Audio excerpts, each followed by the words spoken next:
Este giro de los acontecimientos no te lo esperas.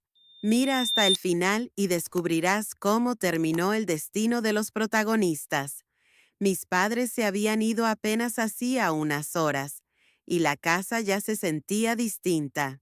El eco de sus voces se había desvanecido, y lo que quedó fue un silencio espeso, casi incómodo, que lo cubría todo como una sábana vieja que nadie se atrevía a mover. Mi hermana menor, Clara, se paseaba descalza por la sala con una naturalidad que parecía ensayada. Había algo en su forma de moverse, como si supiera que ya no había ojos mayores vigilándonos. Yo la observaba desde la cocina, intentando concentrarme en la tetera que comenzaba a silbar, pero su presencia me distraía más de lo que debería. Siempre fuimos cercanas, compartíamos secretos, risas, discusiones tontas y hasta ropa, pero ahora, sola con ella en casa, algo había cambiado. No era que hiciera nada extraño, era lo que no hacía, la forma en que me miraba sin decir nada, el modo en que dejaba preguntas a medio camino o se detenía a mi lado por un segundo más de lo necesario. Esa noche cenamos juntas frente al televisor, como solíamos hacer cuando éramos niñas. Pero en lugar de hablar de nuestras cosas, de tonterías o recuerdos, nos quedamos calladas. A veces sentía su mirada sobre mí, pero no la enfrentaba. Había algo en el aire, una energía contenida, algo que yo no podía o no quería nombrar. Antes de irnos a dormir, me deseó buenas noches con una voz suave, casi dulce, pero detrás de esas palabras se escondía algo más, algo que no supe identificar. Cerré la puerta de mi habitación más lento de lo habitual, quedándome unos segundos del otro lado, esperando quizás escuchar. ¿Qué? Exactamente. Esa noche no dormí bien.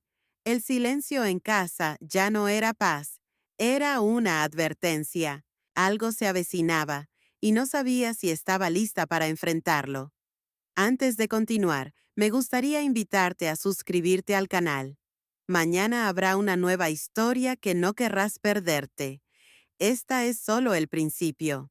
Quédate atento para más giros inesperados y no olvides activar la campanita para ser el primero en enterarte cuando suba el próximo capítulo. Gracias por ser parte de este viaje.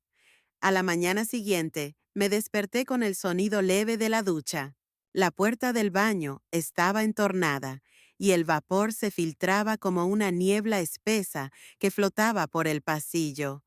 No le di importancia al principio, hasta que vi su toalla colgada en el perchero frente a mi cuarto. Clara. Me quedé inmóvil. No era la primera vez que compartíamos la casa solas, ni la primera vez que alguna de las dos olvidaba cerrar la puerta del baño. Pero esa vez fue diferente.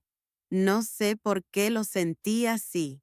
Tal vez fue porque, cuando pasé de largo en dirección a la cocina, su mirada me encontró a través del vapor. Estaba de pie, envuelta apenas en la luz, con el cabello húmedo cayéndole por los hombros, y su expresión no era casual, no era inocente. Había algo más. No desvió la vista. Me sostuvo la mirada, por un momento que pareció eterno. No dije nada. Ella tampoco.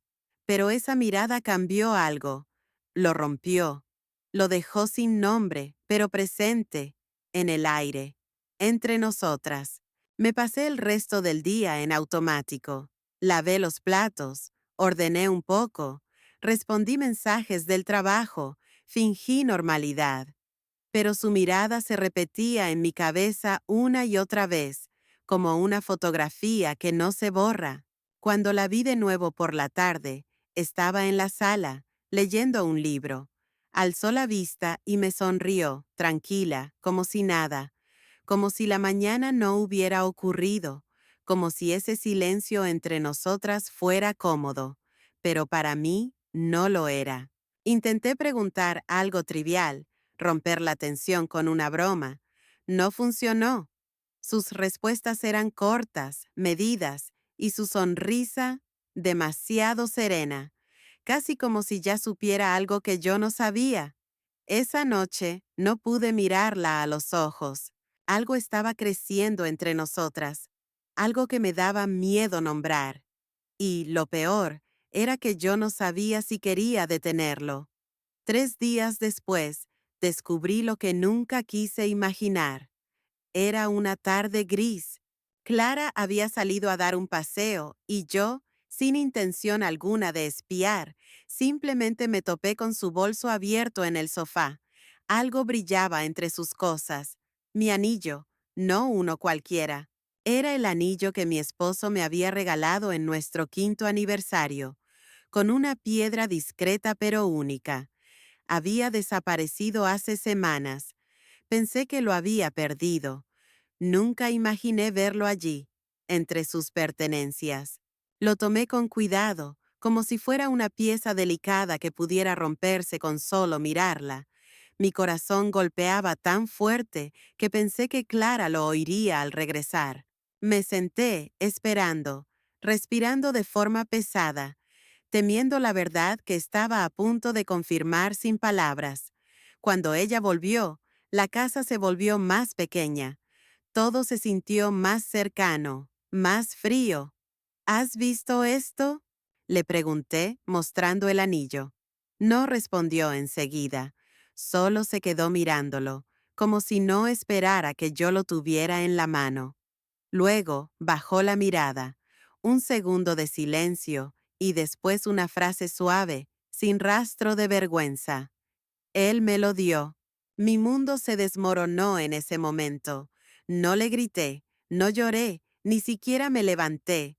Solo me quedé ahí, con el anillo en la palma, como si pesara toneladas. Ella tampoco se movió. Había en su rostro una mezcla de miedo y desafío, como si supiera que lo que acababa de decir no tenía marcha atrás. Yo sabía que algo había cambiado entre nosotras, pero no imaginaba que él, mi marido, el hombre con quien compartía una vida, estuviera detrás de ese cambio. La traición vino en 2 formas, una más joven, más cercana, otra más fría, más calculadora. Pero ese día, lo supe con certeza, no había vuelta atrás. Haré una pequeña pausa. Cuéntenme en los comentarios desde qué país o ciudad me escuchan y si alguna vez les pasó algo parecido. Me encantaría leer sus historias. Y si quieren escuchar más, no olviden suscribirse. Ahora continúo. No hablamos durante días. La casa se volvió un museo de silencios. Platos que no chocaban, pasos que no coincidían, miradas que evitaban encontrarse. El anillo volvió a su caja, pero el daño ya estaba desatado. Una noche, él volvió más temprano de lo habitual. Su perfume llenó el pasillo antes que su voz. Yo estaba en la cocina, fingiendo cortar verduras que no pensaba cocinar. Clara estaba en su habitación, con la puerta entreabierta. Él se acercó y, por primera vez en semanas, me tocó el hombro. «Tenemos que hablar», dijo. Su voz tenía ese tono que siempre usaba cuando intentaba suavizar los golpes, como si envolviera las mentiras en seda. Me volví sin emoción. ¿Sobre qué? ¿Sobre a quién le das mis anillos ahora? Se quedó en silencio. No esperaba que yo lo supiera, ni que lo dijera con tanta calma. Sus ojos se movieron, buscando una defensa, pero ya no quedaba espacio para excusas. Solo me dijo, «Fue un error». Me reí, no porque fuera gracioso, sino porque era patético. ¿Un error? ¿Fue Clara un tropiezo en la escalera? ¿Te caíste sobre ella? Intentó acercarse, pero levanté la mano para detenerlo. No quería que me tocara. No quería que sus manos, que alguna vez me hicieron sentir segura, se atrevieran a fingir arrepentimiento. «No fue solo una vez», dije. y él bajó la mirada. Ahí estuvo la confirmación. Su silencio habló más fuerte que cualquier confesión. ¿Ella está embarazada? Pregunté.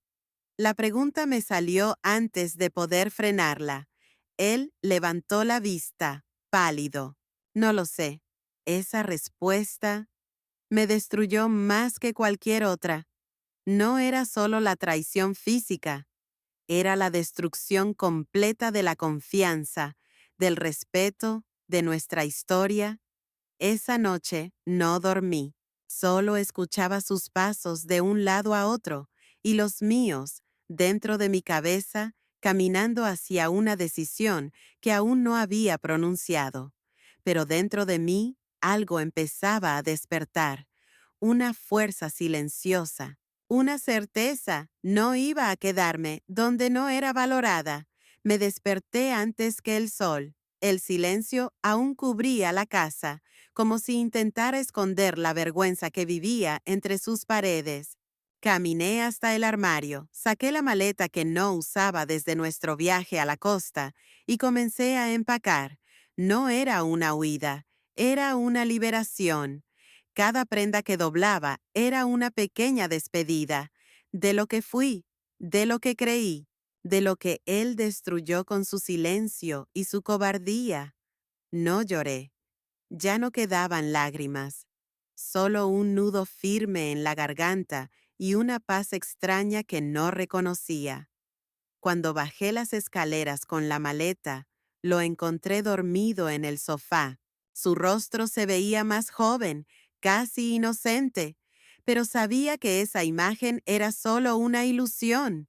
Las heridas que llevaba no las provocaba un extraño, las había provocado él. Y también Clara. En la mesa del comedor dejé una carta. No era larga. No quería explicaciones ni disculpas tardías. Me voy, no porque no te ame. Me voy porque ya no me amas tú. No de la forma en que una mujer merece ser amada. Y tampoco puedo mirar a mi hermana sin recordar lo que destruyó. O a mí misma sin sentir nada. No quiero venganza, solo quiero volver a ser yo. Adiós. Cerrete la sin hacer ruido. Afuera el aire del mañana me golpeó el rostro blanco y libre. Sentí, por primera vez en semanas, que el mundo seguía girando, que todavía había caminos para mí. No sabía a dónde iba, solo sabía que no iba a volver. No mientras el eco de esa traición siguiera retumbando en cada rincón de nuestra historia. A veces, amar también significa saber irse, y yo me estaba eligiendo.